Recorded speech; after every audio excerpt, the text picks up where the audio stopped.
All right, folks, coming up on Roland Martin Unfiltered for Tuesday, March 5th, 2019, another anti-Semitic charge against Minnesota Congresswoman Ilhan Omar.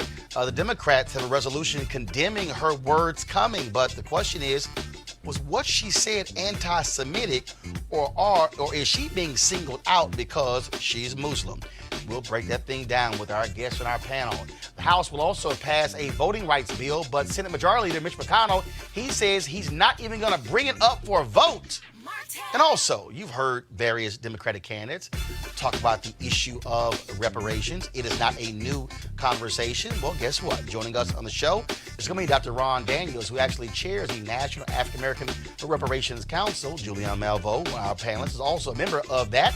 And so we'll talk to Ron, who's been in this battle for more than 30, 40 years. Also, the National Association of Black Journalists, which I'm a vice president of digital, has put CNN on blast for their lack of black executives. No black executive producers, no black vice presidents, no black executive vice presidents, and CNN president Jeff Zucker has no black direct reports. And they refuse to meet with us if I was in the meeting. I'll explain to you why, but I'm also going to break down to you why it matters to have black media executives, not just when it comes to content, but also when it comes to money. And more crazy-ass white folks, Alabama high school students say, we black folks belong in concentration camps. White folks in Alabama. There's video. Also, a California rich white kid makes a swastika out of red cups. And also, photos also out of Galveston, Texas. A white cop is offended by swearing and arrests a high school track star. We can see that video as well. And remember I told you yesterday about Republicans, how they're trying to put on these really young federal judges? Today, they voted to approve a 37-year-old white woman who had only tried 4 cases in her career. It's time to bring the funk on Roland Martin Unfiltered. Let's go. He's got it. Whatever the miss, he's on it. Whatever it is, he's got the scoop, the fact, the find. And when it breaks, he's right on time and it's rolling. Best believe he's knowing. Putting it down from sports to news to politics. With entertainment just for kicks, he's rolling. It's on go, roll, y'all. It's Roland Martin, yeah. Rolling with Roland now. He's funk, he's fresh, he's real, the best, you know he's Roland Martin now.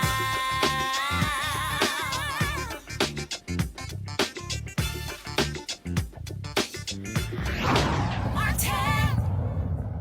All right, folks, there have been two House Democrat freshmen who have been lightning rods and been under withering attack from Republicans. One, Alexandria Ocasio-Cortez, the sister who is from the Bronx in New York, and also Congresswoman Ilhan Omar from Minnesota. She's one of 2 Muslim women serving in the United States Congress.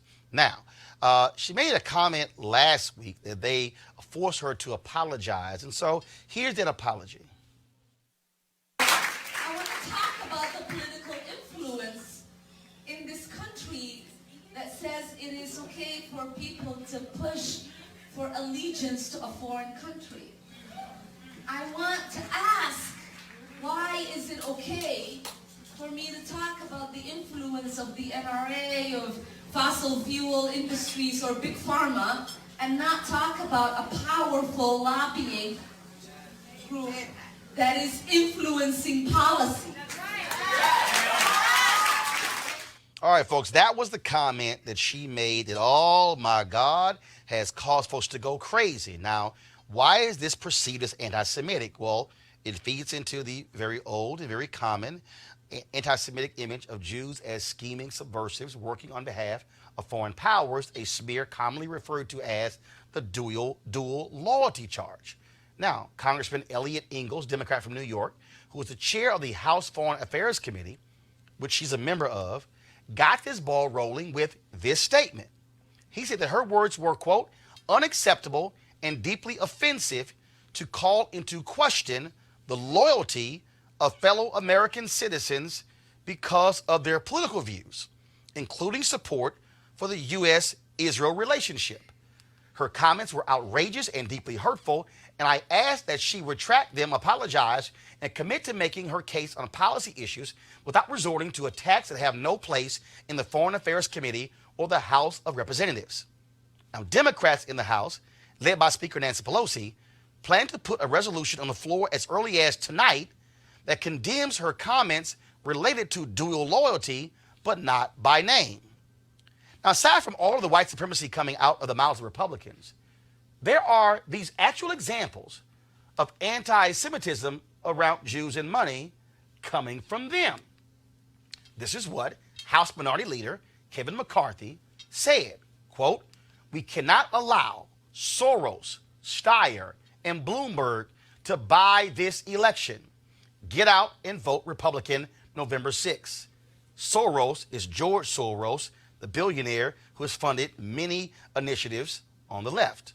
Steyer is Tom Steyer, billionaire out of California, who has been leading the impeachment, call for impeachment of Donald Trump.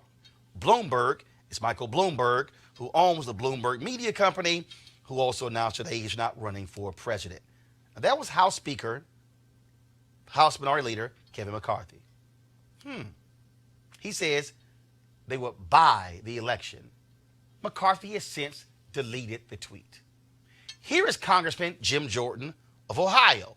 He tweeted, "Come on, Reverend Jerry Nadler, at least pretend to be serious about fact-finding. Nadler feeling the heat big time, jumps to Tom Steyer's conclusion using the $ for Steyer, impeaching our president before first document request. What a kangaroo court." Again, notice the $ at the beginning of Steyer's name. Nadler and Steyer are both Jewish. But here is Donald Trump, y'all, speaking during the 2016 campaign to Jewish Republicans. I'm in a different position than the other candidates because I'm the one candidate. I don't want any of your money. I want your support, but I don't want your money. Again, I don't want your money, therefore you're probably not going to support me because stupidly you want to give money. Trump doesn't want money. I really believe the Iran deal. Look, I'm a negotiator like you folks. We're negotiators. We don't build gas stations in the middle of, as you know, Afghanistan for $43 million. How many think they could have done it for less? Would you raise your hands, please? You want to renegotiate deals? Some of us renegotiate deals. I would say about 99.9. Is there anybody that doesn't renegotiate deals in this room? This room negotiates. I want to renegotiate this room. Perhaps more than any room I've ever spoken to.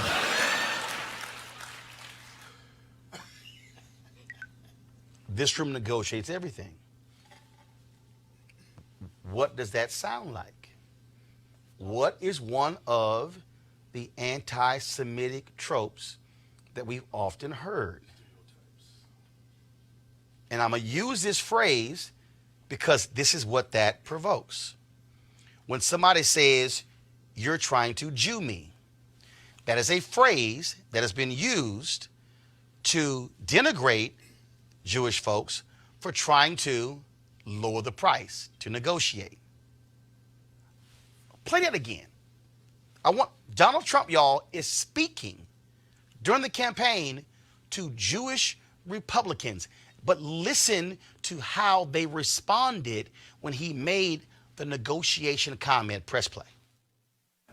I'm in a different position than the other candidates because I'm the one candidate. I don't want any of your money. I want your support, but I don't want your money. Again, I don't want your money, therefore you're probably not going to support me because stupidly you want to give money. Trump doesn't want money. I really believe the Iran deal. Look, I'm a negotiator like you folks. We're negotiators. We don't build gas stations in the middle of, as you know, Afghanistan for $43 million. How many think they could have done it for less? Would you raise your hands, please?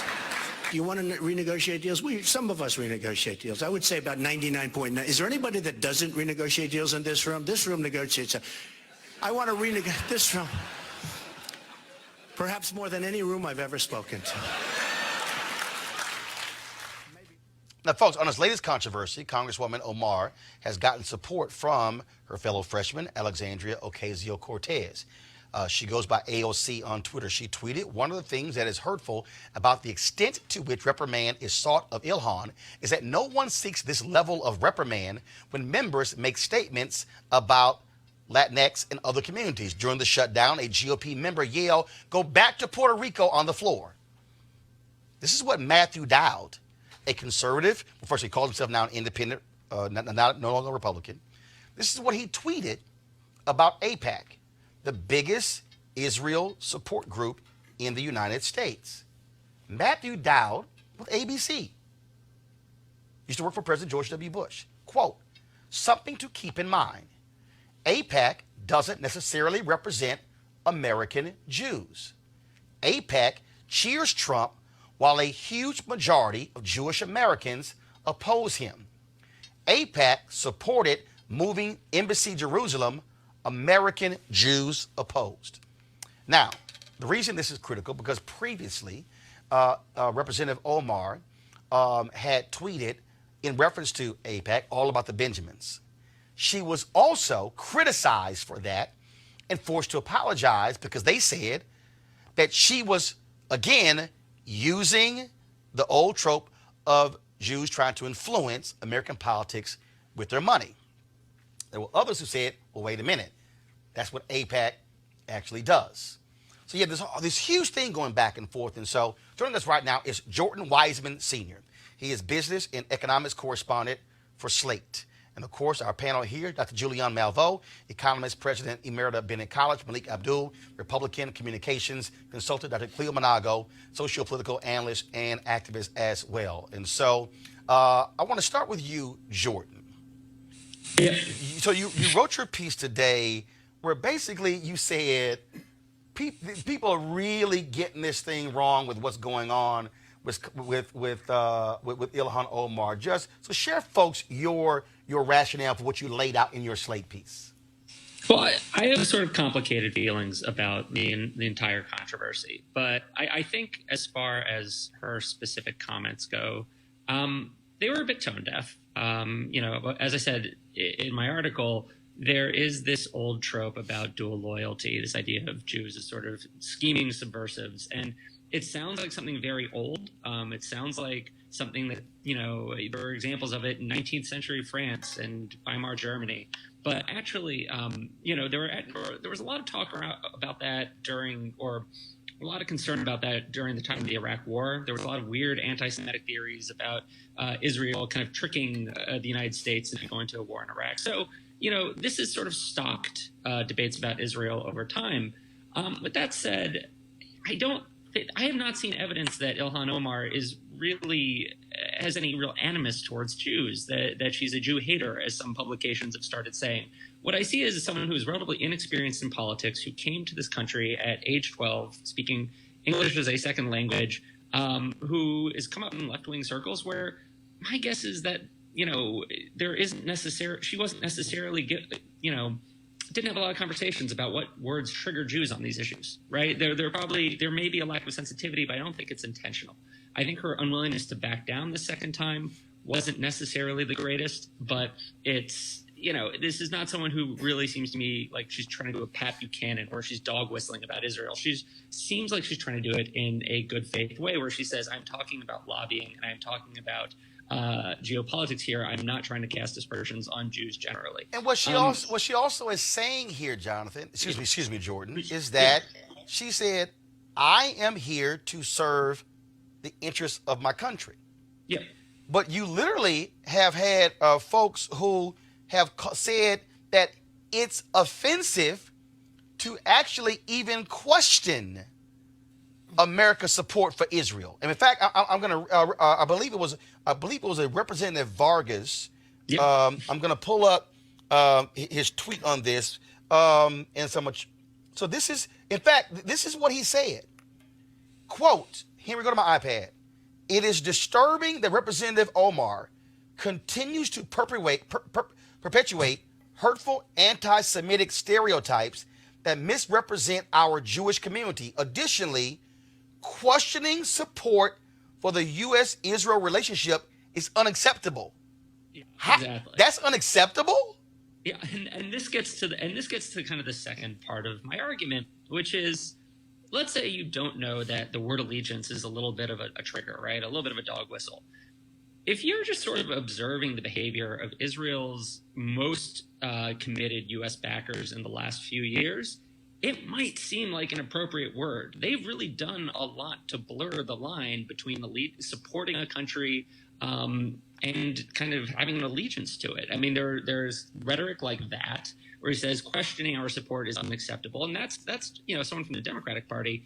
But then there are these more prominent examples, like in 2015 when John Boehner went around the White House's back and invited Benjamin Netanyahu to give a speech in Congress, basically trying to scuttle the whole Iran deal while while the Obama administration was trying to negotiate it.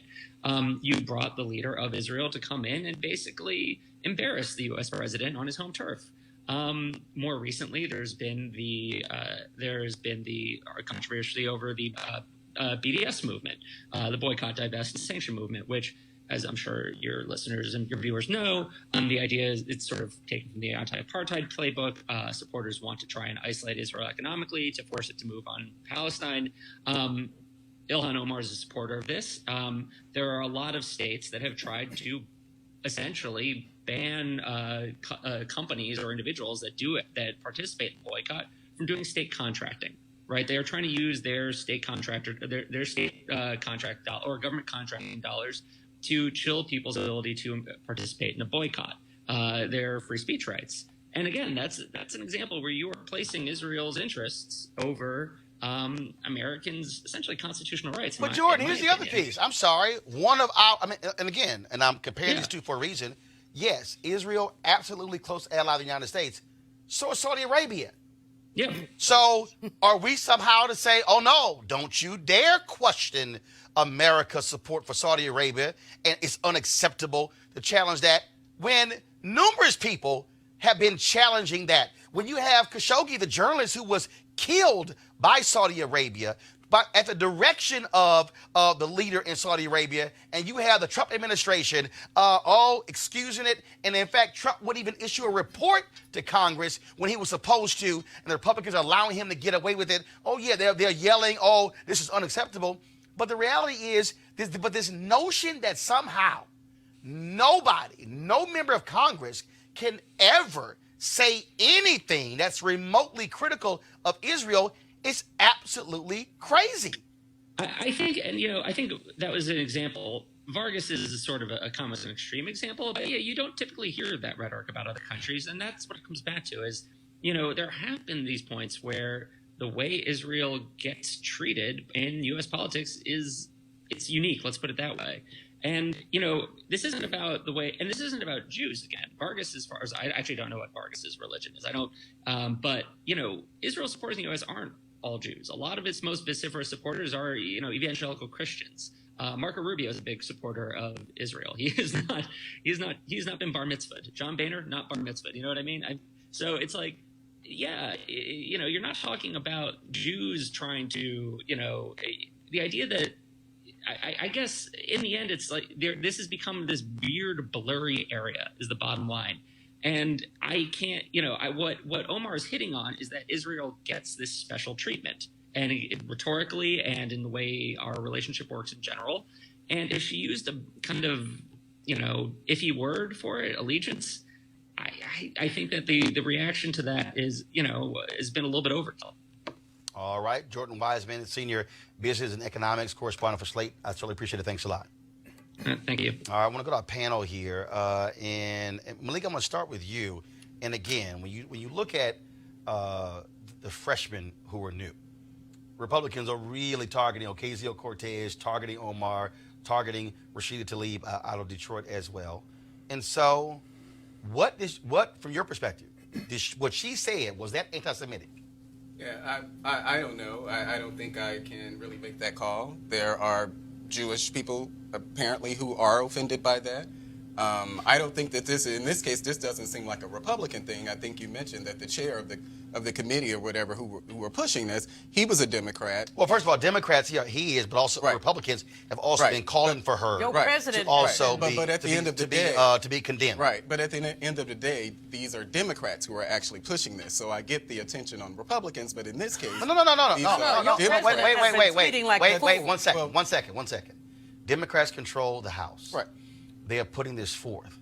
But Republicans are also going to vote on it. Right. They've also been calling for it. Right. So it's actually Democrats and Republicans. We can actually discuss both at the same time. Well, yeah, but in this hold on, Democrats, go ahead. In this case, Democrats are actually they're in charge of the House, so of course, it's really on them whether or not they're going to put the resolution forward. And it seems like it's something that's going to do. So I think what we should be talking about, and the question that you asked, whether or not that's anti-Semitic. I don't personally think it was, but there are a lot of things that I don't think that are offensive to me that are offensive to other people. Got it, Julian. First of all, it is not anti-Semitic to be opposed to the U.S. position on Israel. Let me repeat that because some people don't get that. It is not anti-Semitic to be opposed to our unwavering, blind support of Israel. Israel commits human rights violations against Palestinians repeatedly. There are so many things on the West Bank that we need to be concerned about. And the fact is that they get a disproportionate number of foreign aid dollars from us. To me, it's ridiculous. Angela Davis, Mark Lamont Hill, we can call the roll of those African-American intellectuals who've been targeted because they've done BDS, but support BDS. But more importantly here with this young woman and the freshman class, is that coincidental that these are women of color? I mean, is this a different standard that's being imposed on them? What you did at the beginning, Roland, was brilliant to show what the chucklehead had said, who lives at 1600 Pennsylvania Avenue, won't call his name. The president. The chucklehead. But also, these members of Congress who have also done this dog whistling thing connecting Jewish people to dollars. So she didn't do anything that they haven't done. In fact, what she did was much milder. And what she's doing is her job. She's saying, let's look at the relationship with Israel. How is it that this country is so sacrosanct that you can't even raise a question about our support of Israel? I'm not saying anything about, well, I will say this. I wrote my senior honors thesis, and this was 2 lifetimes ago. Some of y'all weren't born, about the relationship between Israel and the UN. This is interesting. Every UN commander who went to Israel in the 1940s after Israel was established went over there very pro-Israel. By the time they left, they had said that there was something wrong with the way that Israel approached the Palestinians. This was consistent, whether they had come from Denmark, Sweden. Basically, they went over thinking these Jewish people who have been persecuted by the Holocaust, which we are not Holocaust deniers, we know that, persecuted by the Holocaust, deserve a country. But when they saw the way Palestinians were being treated, they said, wait a minute, we got to back up here because people are not being treated fairly. But here's the interesting. So last week, guys, if you have that poster, please show it. Last week, the West Virginia Republican Party posted this photo.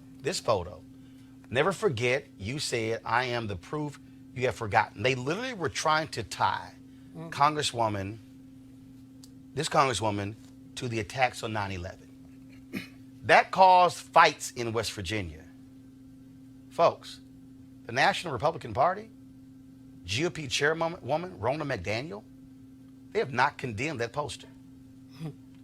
Donald Trump has not condemned that poster. Some Jewish groups have done so, but it's a perfect example of the West Virginia, and when you say head of the Republicans, this was a state party, Cleo, doing this, but folks are saying, condemn her, but say nothing about them. The bottom line is Omar's comments were not anti-Semitic, and that's a defensive, biased criticism to shut anybody down who has a disagreement with Israel. It's really that simple. She did, and I really hate that she apologized, because when you apologize, it implies that you were wrong.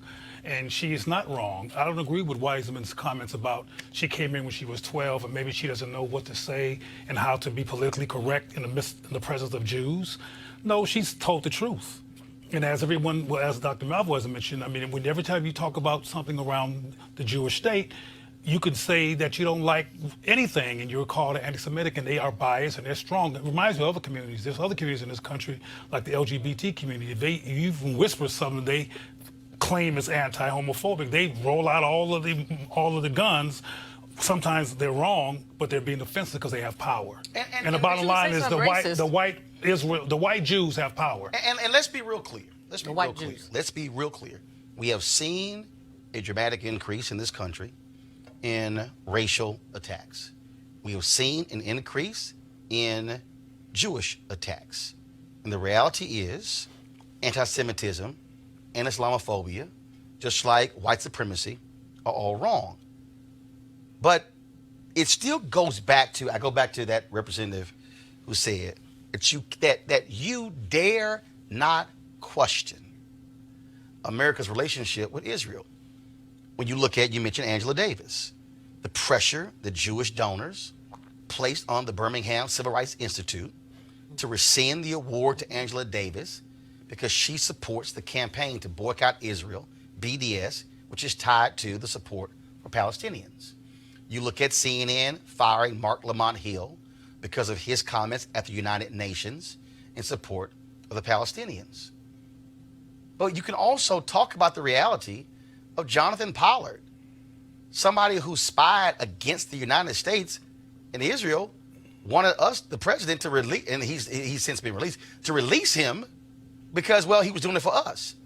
Black people also, we can be honest and have a conversation and talk about the fact that during apartheid, the state of Israel was supplying weapons to the white supremacist apartheid regime there that was being used against black South Africans. Roland, why can't we actually have real discussions, just like I have no problem having real discussions? I don't care how much oil they send us. I don't care if we use their land for bases or whatever in the Middle East. We can also have a real discussion about how this country, how we turn a blind eye to Saudi Arabia. This is not that hard. Cleo, Malik, Julian. It's that hard if you're not willing to be rational. See, you're often being rational. I mean, isn't Russia considered an adversary of sorts? Not for Mr. Trump. But the president is building hotels and swimming around with the Russians. So, and the Republicans, the same ones who are confronting Omar, are not confronting him. So this has nothing to do with any kind of rational conclusion. It has to do with power, bias, and creating noise to embarrass or deflect the message of somebody who's not supporting Israel.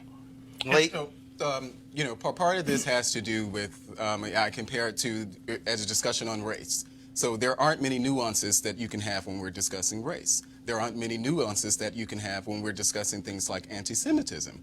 This isn't anything new. There are things that we don't understand about anti-Semitism, just like things we don't understand about sexism, homophobia, any of those isms. And I think that's part of what we're dealing with now, in addition to the power dynamic that's there. But there are things that we accept in our community. Does everybody agree that Louis Farrakhan is an anti-Semite or leads an anti-Semitic organization?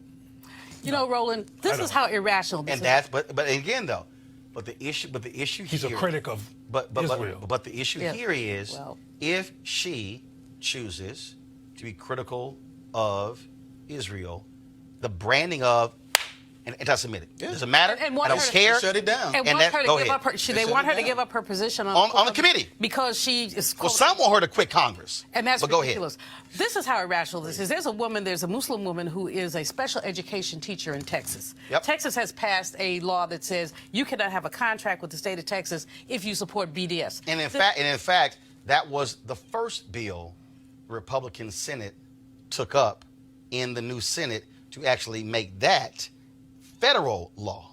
And this is one little woman who is the only special education teacher in this small district. They will not renew her contract because she would not sign an anti-BDS declaration. So this is irrational. This is one woman who is a Muslim, has an absolute right to say she supports BDS as anybody else does. So this is anti-free speech.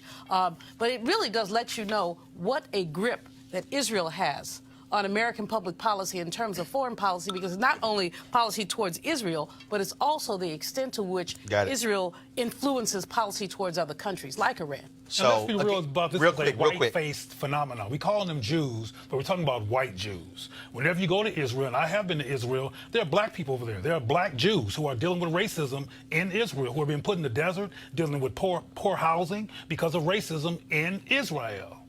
And that's part of Mark Lamont Hill's critique of them in terms of their imbalance, in terms of liberty and really having justice. And what he said wasn't anti-Semitic either. Very simple. The bottom line is this here.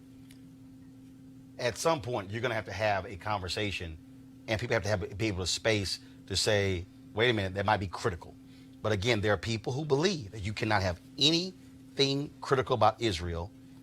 And that, to me, makes no sense, because how do you actually have a dialogue or a conversation? And don't forget, folks, in 1988, after he lost the general election, it was President George H.W. Bush who held up the payments for Jewish settlements. And what did AIPAC do? They sent thousands of people to Capitol Hill to lobby against that. But that was President George H.W. Bush, Republican, ardent supporter. But they said, how dare you? He held up American taxpayer dollars that went to Israel, and folks still got upset. So this is not, again, a new subject. All right, folks, let's talk about something else in the Senate, and that is the Democrats, of course, voted on HR1, of course, which deals with the issue of automatic voter registration and a number of other issues in that particular bill, including independent redistricting commissions, super PAC restrictions, and forced release of presidential tax returns. Well, Mitch McConnell is not too happy about that, and so he has announced that he simply is not going to allow any vote on it in the Senate. But he did say, though, that he is going to allow a vote on the Green New Deal, which hasn't even passed the U.S. House. You know, Congresswoman Marcia Fudge has been among those that's been pushing very hard to make sure we have this electoral reform. We saw how many questioned elections, the North Carolina election, now the guy who stole the absentee ballots has to pull out. And so this legislation is very necessary. But of course, Republicans do not care about fairness. They care about winning. And that's pretty much what they've said. And so there's nothing wrong with this legislation. There's nothing anti-Republican about this legislation. It's good legislation. It's legislation that talks about our voting systems. If we believe in democracy, then we believe in legislation like this. So well, Mitch McConnell is a tyrant and a bully. And here he goes again, failing to basically adhere to his constitutional rules, his constitutional responsibilities, instead say, I'm just going to block this legislation. I don't know about you people believe. It's not that Republicans are the only people who are against this. No, we're talking about McConnell now. What is he? He is he's in charge of the Senate. Sure, but you know do concede that. There are people on the other side, including Democrats, who are not supportive of this. Who? Like the ACLU. No, I'm sorry. No. When you say Democrats, the ACLU. That's not, the ACLU are not Democrats. Yeah, but no. 1 second. Two senators. Name me. Democrat-leaning organization. No. Two senators. No. First of all, they have no vote. Okay. Name me. No, Malik. No. Name me which Democrat. No. So hold on, Julian. Name me which Democratic senators have opposed. I didn't say senators. I said Democrats. That's my point. Senators. So my point is the fact is it passed the House. Right. The ACLU is not a Democratic organization. The ACLU, left. But it doesn't. It leaves doesn't? the ACLU. It leaves libertarian, frankly. Well, right. Well, libertarian then. That ain't liberal. Okay. Well, the ACLU is actually against it. So there are parts of it that I agree with the bill. Things that dealing with early voter registration. Malik, let's concentrate on the name. Okay, so now we have to just focus on. We can't focus on that. There are people who are actually. No, let's focus on the person who we have to focus on. Let's focus on McConnell, who's in a position. We just focused on. No, Malik. Here's the deal. No, Malik. Here's a piece. Mitch McConnell does not want to bring this up for a vote because he knows the Republicans who will vote for it. Because the reality is he is afraid of having Republicans vote against same-day registration, vote against change of redistricting. He knows that this bill deals with the issue of voting, and he does not want his members on the record voting against the super PAC restrictions. That's why he won't advance this bill. and you know it. Well, I don't doubt that there are things that he disagrees about that's in Well, the then bill. let it come to a so, vote, Malik. So does the let it come to- ACLU. Again, the ACLU, that is a specious, No, ridiculous. that's not, though. It Yes, is. it is. It's not even a You footnote. can't It's not a disregard, footnote. you can't It's not a- disregard the ACLU now. Actually, we Yes, I can. Because it doesn't benefit your argument. Actually, we can. Yes, No. because there are no senator in the ACLU. That doesn't You can give me matter. the name of 2 senators. That doesn't matter. The It's an difference- organization. But there's another It is issue not at the a bottom. Organization democratic that looks at organization. There's It's an another organization. basic issue at the bottom of this is that McConnell and people like him do not want democracy. Well, That's the bottom line. And they will do whatever they Neither can to does the suppress ACLU. No, and they will Exactly. do whatever they can to suppress the vote. We Right. saw it in Exactly. North Carolina. That's the bottom We've seen line. it in Texas. ACLU, We've seen it in Georgia. We've seen it in Florida. All right, y'all. You like a That's the dog bottom line. with a All right, bone y'all. like the ACLU. That's- So, Wow. so yesterday I told you about. I did a commentary, trying to walk you through exactly what Republicans are doing when it comes to the federal bench. I tried to explain to you why voting matters. So check this out, folks. This was a tweet that was sent out by Dick Durbin today. Don't go to my iPad just yet. I'm gonna sit here and try to take a photo of it, and we're gonna increase the size of this. I need you to see this, y'all, because if you don't understand what's going on here, you about to get a real education. So remember I talked about how you have these very young Republican judges who they are putting up there. Well, check this out. Senator Dick Durbin sent this tweet out today, and this is what he said. Republicans just advanced the judicial nomination of 36, but she's actually 37-year-old Allison Jones Rushing for the 4th Circuit, North Carolina. She has practiced law for just 9 years. Only tried 4 cases to verdict or judgment in her career, none as lead counsel, and isn't even a member of the North Carolina Bar. Ooh. Now, the full Senate has confirmed her. Now, I told you what the strategy is. I told you that in 24 years, America is going to be a nation majority people of color. Latino, Black, Asian, Native American. I told you that. By 2043, 53% of America will be people of color, 47% white. That means, and I try to walk y'all through this, she will be 61 years old when that happens. The strategy of the Republican Party That's right. is to put on young, clueless federal judges because these are lifetime appointments. Now, I'm going to go to our panel, but Malik, I'm going to start with you. Do you actually think somebody 9 years out of law school, somebody who's only tried 4 cases, who was never lead counsel, should have a lifetime appointment as a federal judge? Don't forget, No. I'm not a member of the bar. Oh, I personally don't, but I also don't know what standards have been used in the past. I don't know. Malik. It's not. It's good now because it's a story that we're talking about this 36-year-old. But is she the first 36-year-old to actually be appointed to have her actual nomination advanced? Is she the first 36-year-old? Is she the first one 9 years out of law school? Malik, I I mean- would. If I No, had I just wanna know. If I had a $100 bill in my pocket, She's I would gonna be the spit on youngest it, federal spit on my judge. What- head yes, what the hell? and say, no, she probably is the most inexperienced judge. I promise you, if I Well, had some I money, haven't looked at them in each one, so that's why my whole point is I will that tell you I don't what- know the If qualifications she was of all the 99 federal and not a judges. member of the bar Yeah, and not a had so member- little credentials, But I've already said they would I be don't problems. think that she is, but I'm not the one who makes. but- Hold up, hold on. Let me read this here. Rushing falls short.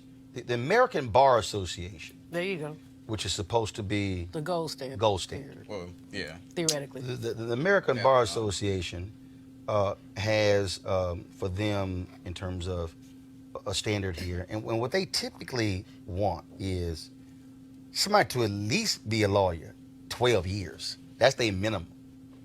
That's their just minimum. Okay. Really? And that, I mean, our law school 9 years.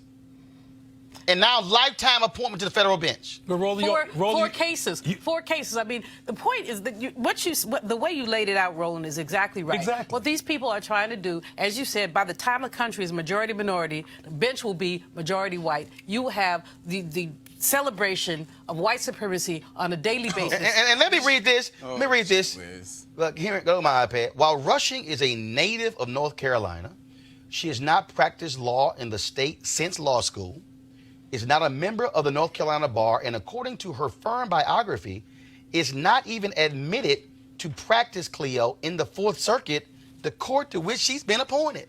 But even though this sounds ridiculous in the literal sense, the president is similarly qualified, Oh boy, here we go as with the she president. is, to do what she's doing. And what's that The woman's president name? was elected.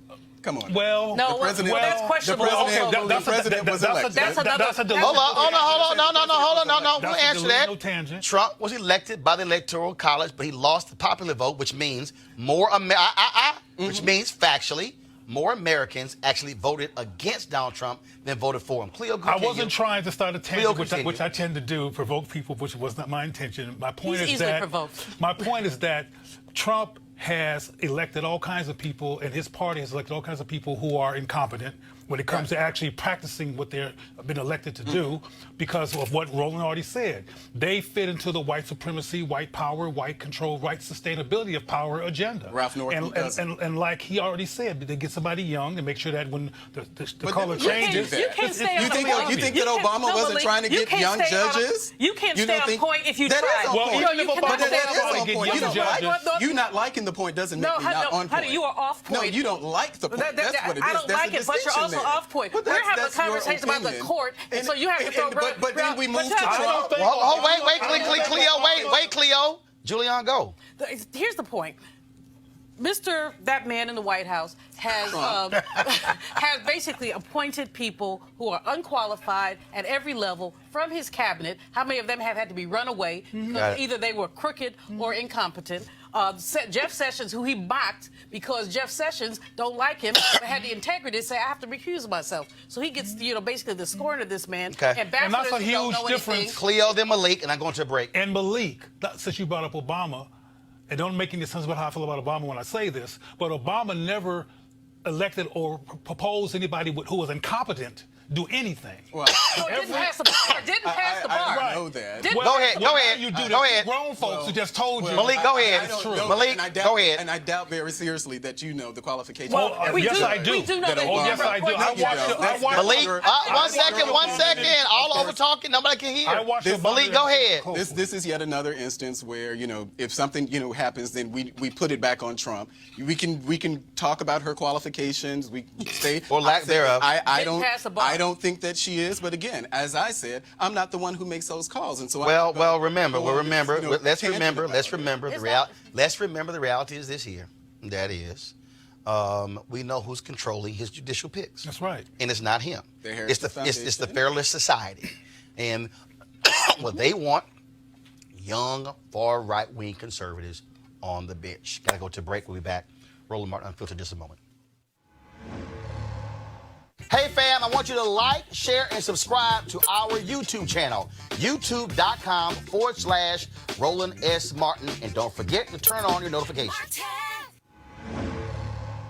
Okay, folks, a lot of people here, guys, hold it down. A lot of people here, of course, focused on their health, trying to get healthy in 2019. And that means any number of ways in us doing so. And so some folks about working out, some people about, of course, changing eating habits. One of the ways you can do is the Dherbs Full Body Cleanse. They have 27 different cleanses that you can actually choose from. Some of them very short, some last as long as 20 days. I did the 20-day one earlier this year, lost about 18 pounds of that cleanse. But what it also did was, of course, change your mindset in terms of how you approach food. The focus, of course, was on fresh fruits as well as vegetables, in addition to raw nuts, and drinking lots of water. And so a Dherb cleanse is all about you, of course, feeling stronger and healthier and removing a lot of the toxic foods and the processed foods and fried foods and trying to get us to, again, to eat a lot healthier. Now, if you want to participate on the full body cleanse, all you got to do is go to Dherbs.com, Dherbs.com, and you can also use the promo code Roland. The promo code Roland. You can also, of course, call 1-866-4-DHERBS, 1-866-4-DHERBS. When you go to checkout, again, use the promo code Roland, and you'll get a discount at the checkout. And so the Dherbs Full Body Cleanse, we certainly thank them for being a partner here at Roland Martin Unfiltered, and you also can check it out if you want to get yourself ready for beach season or whatever happens this summer. For me, it's about golf, and so that's what it's all about for me. So, all right, folks, again, go to Dherbs.com or call 1-866-4-DHERBS. All right, so we've had presidential candidates, okay, being asked the question about the issue of reparations, and it has come up, several different candidates. Now, first of all, the idea of reparations is not new. You know, there are some people who believe that it is new, but actually it's not new. You've actually had this discussion of reparations ever since slavery ended. You remember Special Field Order 15, which never went through 40 acres and a mule. What also happened was that Congress also failed to actually approve a bill that would extend reparations in the 1800s. And so you've had this discussion taking place for quite some time. Now you have folks, because remember Ta-Nehisi Coates wrote that essay in The Atlantic where he talked about the issue of reparations, and that caused a lot of new generation people to say, hey, here's something that we need to get behind. But there have been lots of people who have been working on this. One of the folks I want to bring up right now, he is Ron Daniels. He is a member of the National African American Reparations Commission. Julianne Malveaux is on our panel. She's also a member of this particular commission as well. And so I want to start with you, Ron, first, because again, for folks who don't know, first of all, how long have you been involved in this discussion of reparations? I've been involved in the discussion about reparations most of my adult life. I mean, I can't remember when I was not involved with it. That's probably half a century, working with NCOBRA, the National Coalition for Reparations for Blacks in America, and working with Congressman John Conyers forever in terms of trying to get H.R. 40, the Reparations Study Bill, which is now a bill to study reparations proposals, passed. For many years, I was the person who actually convened the Reparations Summit or Reparations Brain Trust for the Congressional Black Caucus for Conyers. 7, 8, 9, 10 years that I did that. So I've been on it for a long time. So explain to people exactly what that House resolution was, because I mean, I've seen all kind of stuff on social media, and there are a lot of people who are throwing stuff out. So explain exactly what that is. Well, H.R. 40 initially was simply a bill to study whether or not slavery or compensation for slavery was warranted. And if so, what might that look like? So to establish a commission, a national commission for that purpose. Congressman Conyers first introduced that bill in 1989. 1989. And it was introduced as H.R. 40 every year. Of course, H.R. 40 referring to 40 acres and a mule, the proposal that you just mentioned in relationship to the promise of 40 acres and a mule, which was never, ever delivered. However, through the National African American Reparations Commission, on which Dr. Julianne Malveaux sits, we were able to say, wait, there has been plenty of studies, and Roland, you know this, there's such a volume of information and studies coming out now, all of which show a direct linkage between slavery and the enrichment of this country, but also the wealth gap, the dispossession, the damages done to Black people in this country. So we were able to persuade Congressman Conyers to change the bill from a study bill to a remedy bill.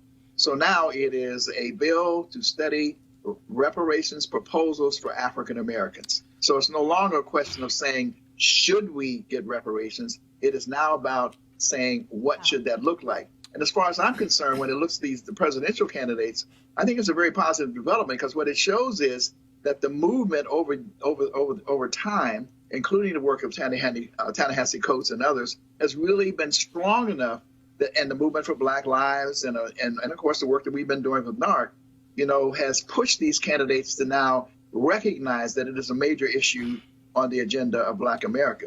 So my view is that all of them should be supporting H.R. 40, because in some ways, many of them sort of seem to be not knowledgeable. They don't know. They have different formulations. Well, the best way to handle that really is for them to, in fact, push forward with HR 40. But Julian, what's interesting is you have folks who say, no, HR 40, that's not enough. You need to push even further. When I was on Fox Business, Charles Payne said, well, Roland, how much and who benefits? I said, dude, first of all, you're going way ahead. And the reality is here. I was asked about it. I got no problem saying it. I said the reason I said I was not a part of the movement, I said because the question is, I said, where are the votes? Where are the 278 votes in the House, in the Senate to actually get it signed? What you also have, though, is that, and I interviewed them and actually supported these efforts. You look at Tulsa, in Oklahoma. You had Willie Gary. You had Charles Ogletree. You had Johnny Cochran. And so the state of Oklahoma apologized for Tulsa, but would not deal with the issue of reparations. I interviewed some of those original survivors, and they were in their 90s, and it was amazing to meet them. You talk about Rosewood. You can go through American history, the number of black towns that were literally burned down and black people not compensated. And so what do you say, Julian, being any comments to people who say, no, you can't just support the study, you got to absolutely be on record to completely support reparations? Well, the studies, basically the HR 40 as it's constructed now, looks at a series of remedies, actually looks at things that people have proposed. And NARC has proposed a number of things. This is not about giving every black person a $50,000 check. Really, it's about rebuilding. It's about restorative justice. So it's about rebuilding our HBCUs. The UDC president, Ron Mason, said to me the other day, reparations for him would be making all of our HBCUs vital. And hold on. I want to stop you right there. Because, again, you just said this is not about giving each person a check. When you see this conversation, there are those who see it that way. No, this is about individuals getting money directly from the government and then do whatever they want with it. It's about communities. It's about rebuilding our community. Once upon a time, Roland, we had over 120 black-owned banks. Now we have 23. Right. Some of it had to do with carelessness on our part. Some of it had to do with other stuff. Some of it had to do with regulations and legislation that pushed our bankers out. How do you go from 100-some banks to 23? That's restoring our banking ability, restoring our educational ability, even restoring our health. If you look at the ways that enslavement has affected our health, I mean, we have a whole 10-point program that really talks about the various ways that restoration can take place. And it's not only about we've worked at NARC with reparations groups all over the world. So we're looking at CARICOM and what's happened in the Caribbean and in other places. And Dr. Daniels has just done yeoman's work in pulling together a bunch of thinkers and talkers to get us to really put something together. We've been all over the country, New Orleans, New York, having hearings about this. Here's my biggest disappointment, Roland. The Congressional Black Caucus, 55 people strong. All right, 55 members. All of them have not co-signed HR 40. Kamala and Cory Booker, if they co-signed it, they did it very recently. So when they're talking about reparations, they need to just shut their mouths. Well, actually, I don't believe Senator Booker has done an interview on that. I know Senator Kamala Harris was asked that question in an interview with Natasha Alford with the Grill. Ron, I got to ask you what Julian just said. Do you see it as community building or individual checks? Because, again, that's a distinction that some people actually don't make. Well, I see it as corporate and collective, though I defend the right. There's some people who still, debate and say it should be individual. The problem with that, frankly, Roland, is it's hard to trace the lineage back to individual African Americans. And that's one of the things that happens within the court system. You run into the question of standing. But even as you said before, even in Tulsa, where they found the people, you still had a situation where the compensation was not forthcoming. So wait a minute. So go ahead. We ought to do it collectively. But Ron, how to rebuild health systems? How to rebuild educational systems? How do we get land? For example, the Native Americans have been granted land, even though they need more repair. At least they got reservations and sovereignty over those reservations as a part of rebuilding themselves. We don't have the same thing. So what if we had land that was granted to us so we could then build major institutions to serve black people? So it's a corporate thing, a community thing, not just an individual proposition. So, Ron, but you said so many people can't actually trace their ancestors back. So how do you respond, though, to the folks who say, oh, no, that you have to be that you have to be a descendant, when the problem is, how do you even know you are? Well, you don't.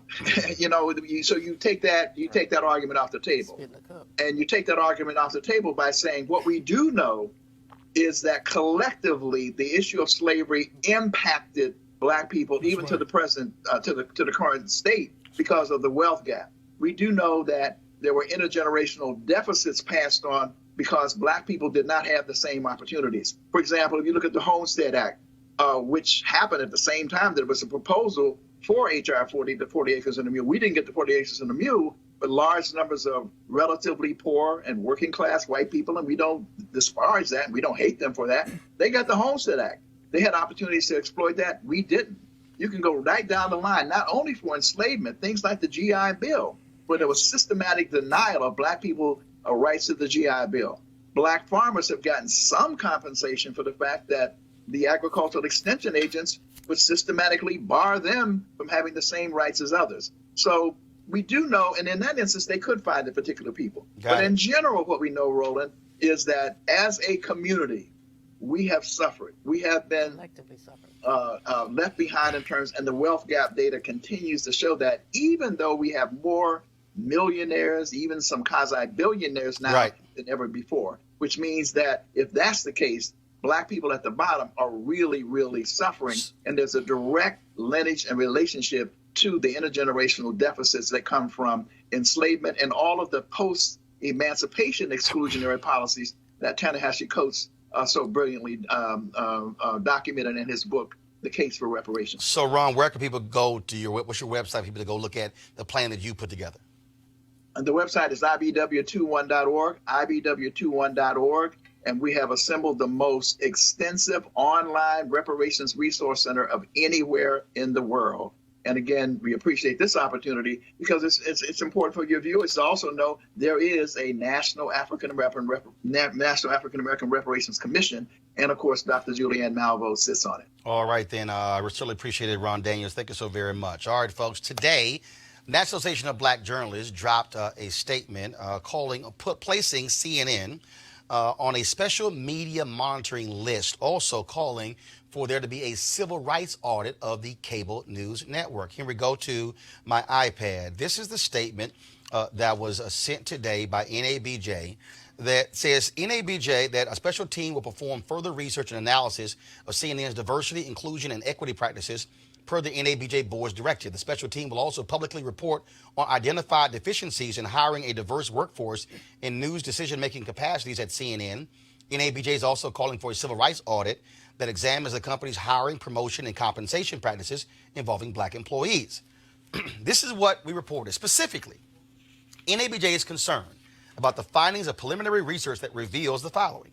CNN President Jeff Zucker has no Black direct reports. There are no Black executive producers at CNN. There are no Black vice presidents on the news side at CNN. There are no Black senior vice presidents on the news side at CNN. Now, for several months, the National Association of Black Journalists, and again, I'm Vice President Digital on the board, we have been trying to set up a meeting with CNN. We actually had a meeting set up. And then about 5 days before the meeting, CNN said, oh, no, we got some issues because Roland Martin is going to be in the meeting. They objected because they said, because of the controversy with him and Donna Brazile in the town hall in 2016, he can't be in the meeting. NABJ told CNN, you don't tell us who gets to sit on our side of the table. NABJ said, I'm a vice president. I'm on the executive leadership team of NABJ. We've met, with CBS News.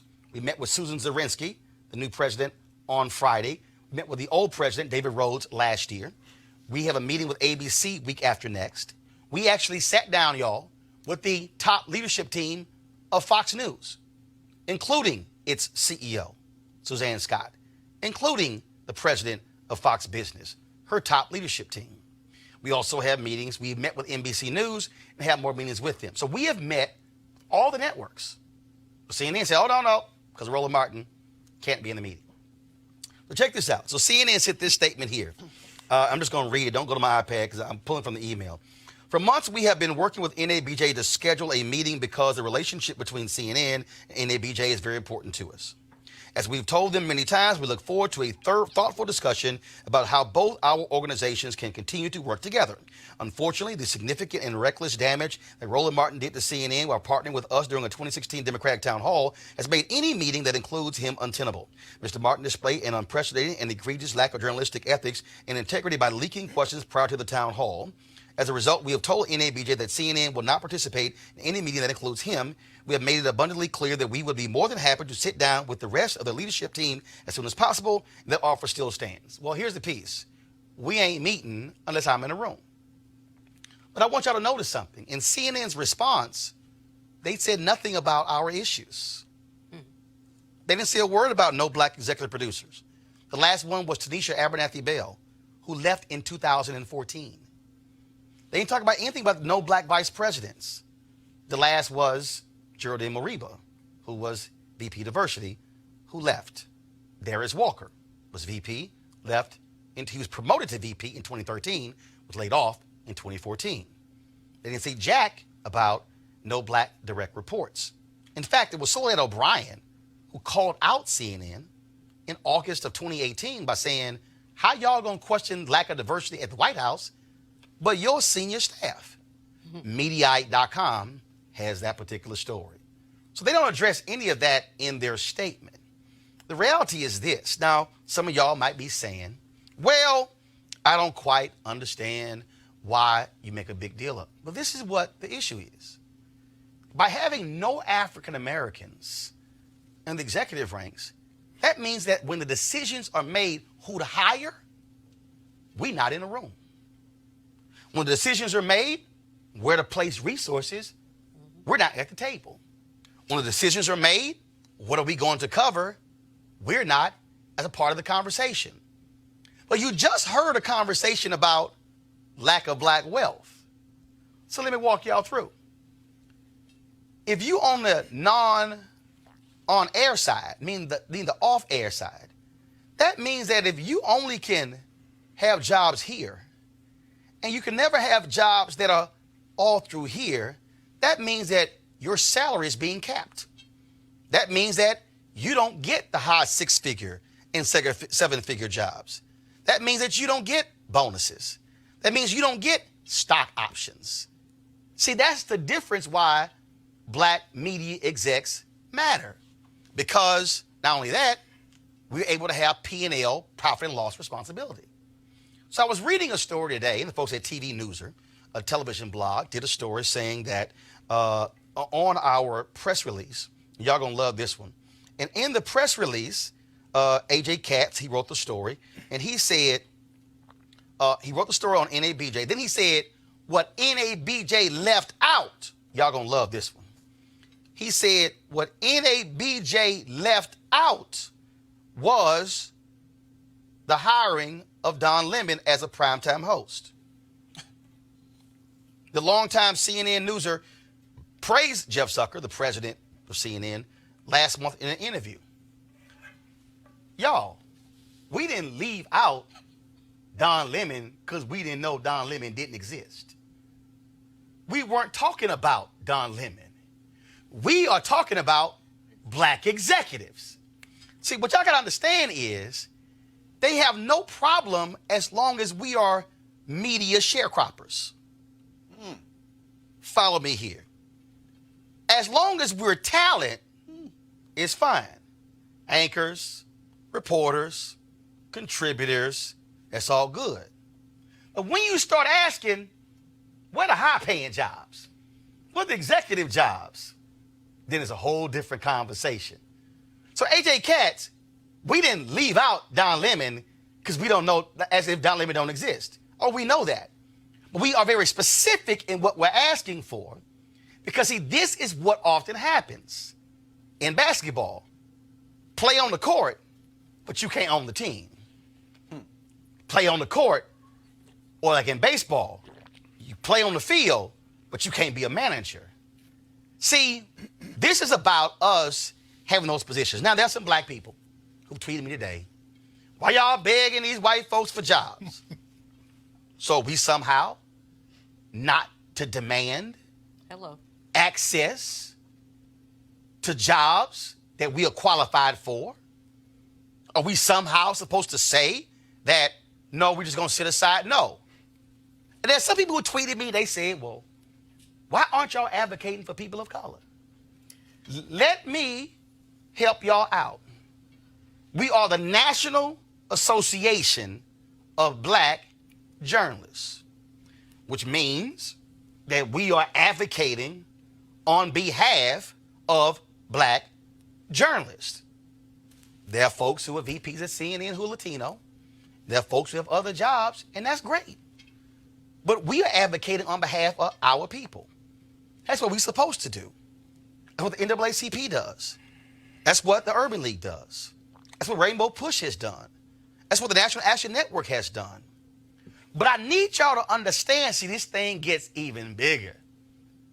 Because, see, when you now go beyond just the network, now it's, do you get a shot if another network calls? See, let me just unpack this thing.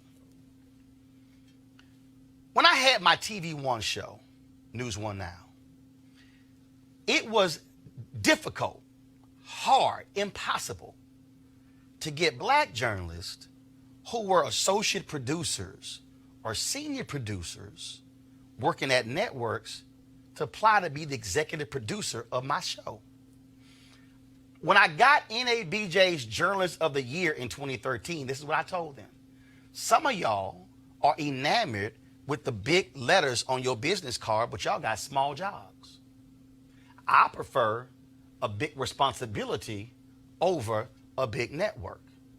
I said, don't you know that once you're in the executive producer club, that's how you get called to be an executive producer over here? So what am I saying? Well, if there are no black direct reports to CNN President Jeff Zucker, and there are no black senior vice presidents, and there are no black executive vice presidents, well, when there's an opening at CBS and NBC, or at ABC, or at Fox News, or at MSNBC, or at Bloomberg, or CNBC, or any of the networks, who you think is going to get called?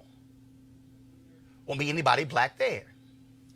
Y'all, this is about us in 2019 saying this is unacceptable. But let me help y'all out, because maybe y'all don't want to listen to me. 2007, CNN's anchor emeritus, Bernard Shaw, was given the NABJ Lifetime Achievement Award. And he was given this award in 2007 at our convention in Las Vegas. I want y'all to hear what Bernard Shaw said to NABJ 12 years ago. Beyond this ballroom tonight, white males, wake up. Wake up. Globally, you are an island speck in an ocean of color.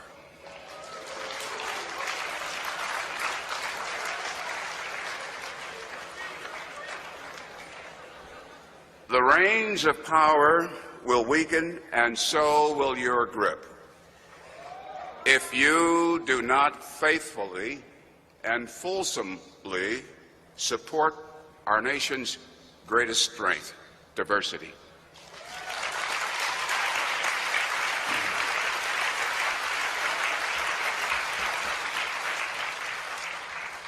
If you do not share, you will lose. Diversity. Diversity is not racial, ethnic, or gender encroachment. Diversity is our national survival. To you caught in the middle, stay vigilant. You must stay strong. You must carry on. If not you, who? To you, starting careers, embrace risk. Mold change, making it work for you. Better to walk the plank of change than regret steps not taken. Work hard. That was Bernard Shaw, y'all. Now, let me just lay some out to you. I said that I had communicated with several black people in 2016 because I wanted, and I talked to Greg Carr, Howard University, Eddie Glaude at Princeton, Donna Brazile, and some Black Lives Matter activists on black questions for our town hall. It wasn't a debate, it was a town hall. Hillary Clinton, Bernie Sanders, CNN TV1. Donna was one of the folks we were working on questions. Roland didn't leak a question. These are black people who I was communicating with. Donna Brazile sent the question to someone in the Hillary Clinton camp, not at my behest. She was wrong for that. She admitted she was wrong for that and that she should not have done it. So those are facts. Those are facts. So Jeff Zucker, he's upset, he's mad. I got you. But let me be real clear. This ain't about Roland and CNN. This is about whether or not this news network that generated $1.2 billion in profit, that has black folks who are watching it, has an open workplace where black folks feel that they have a sure shot at being able to be promoted in the network. And I said somebody, and let me be real clear with y'all, I spent 6 years at CNN, 2007, 2013. It'll be 6 years since I've been gone next month. And while I was there, I was fighting for black folks to get hired. While I was there, I was fighting for black folks to be hired in executive positions. While I was there, I was fighting for black people to be hired on air and off air. And so my entire career has been about focus on African Americans being able to get shots in media. I've supported black media and black ownership, but also us having a job in mainstream. But what will not happen is someone tells a black organization who you can and cannot have at the table. Because the reality is this ain't about me and 2016 and Donna and what she did.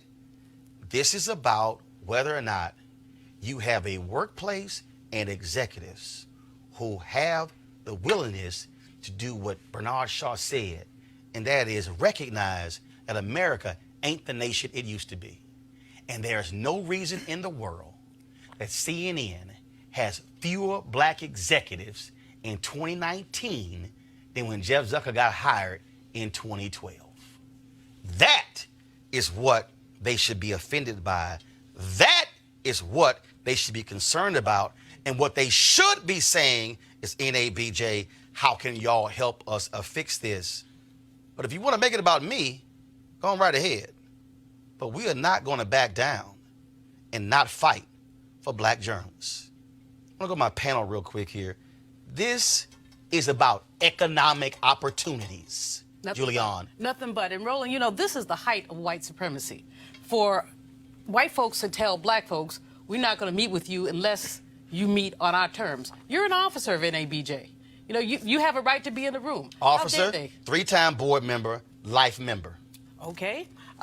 Sorry to sell you short, but I know it's all good. It's all right. But you know, but basically, NABJ advocating for black journalists has a right to determine who's going to be in that room. White supremacy suggests that white voices are the only voices that are important, and that they dictate the terms and conditions of conversation. And you're absolutely right. Who gets the stock options? Who gets the multi-week vacations? Who gets the employment flexibility? The people who are higher up the totem pole. So, yeah, there are lots of black contributors at CNN. We know what contributors make. They're on contract per appearance.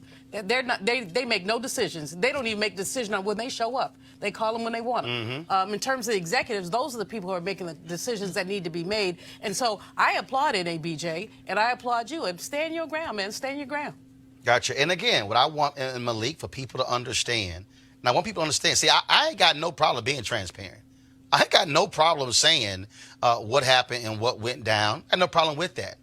But my deal is, CNN, you're not going to deflect the issue, no black executives.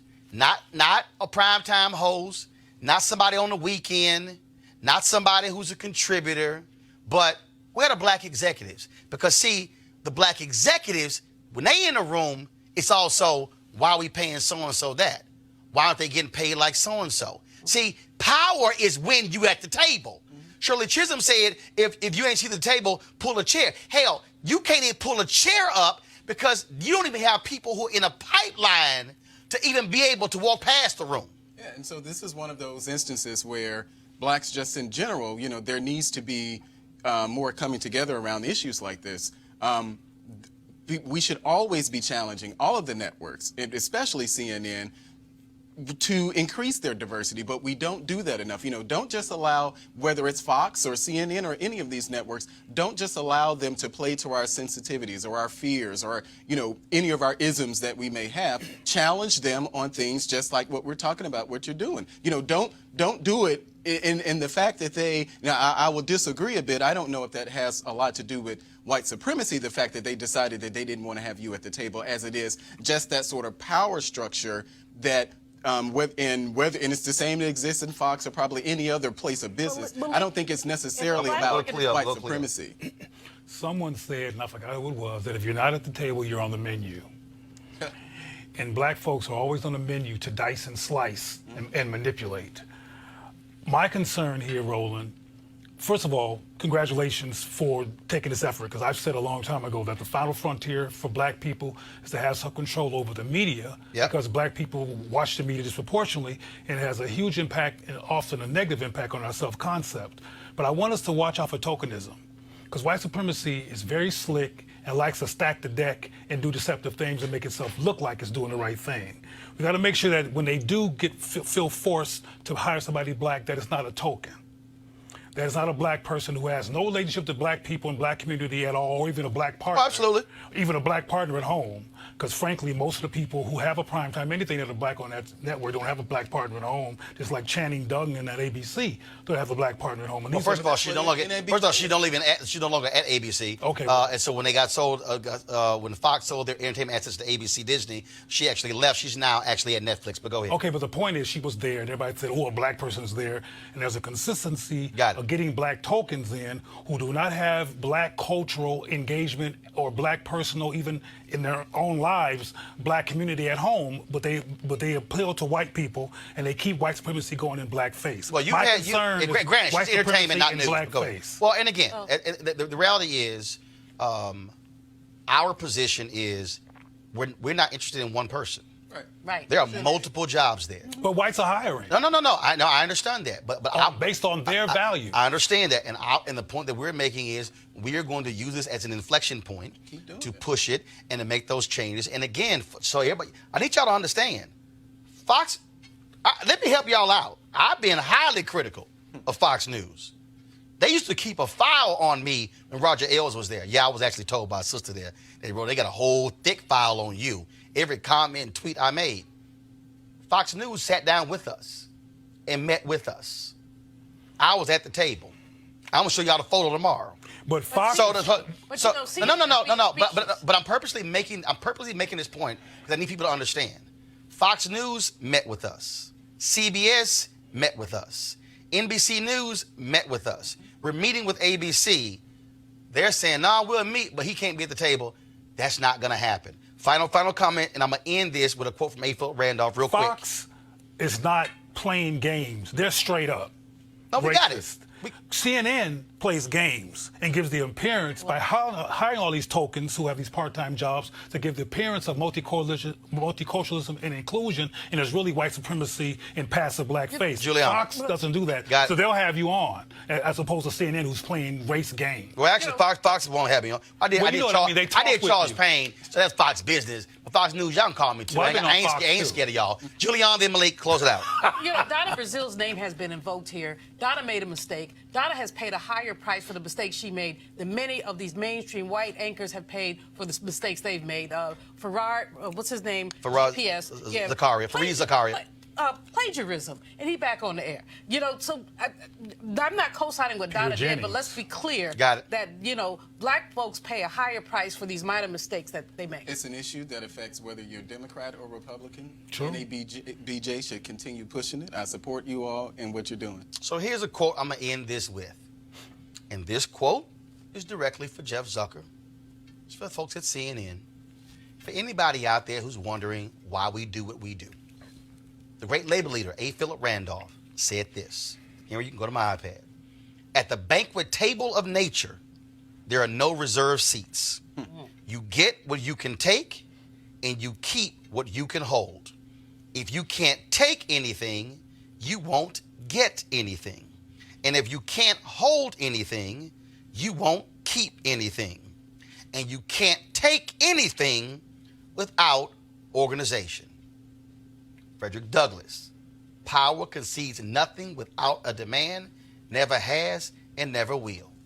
And that's precisely why the National Association of Black Journalists, founded by folks like Chuck Stone, like Vernon Jarrett, like Max Robinson, like Maureen Bunyan, Dorothy Gilliam. they founded this precisely because we were here to fight for black journalists. And CNN, y'all can refuse to meet with me, but you have new bosses now at AT&T. We'll be happy to meet with them.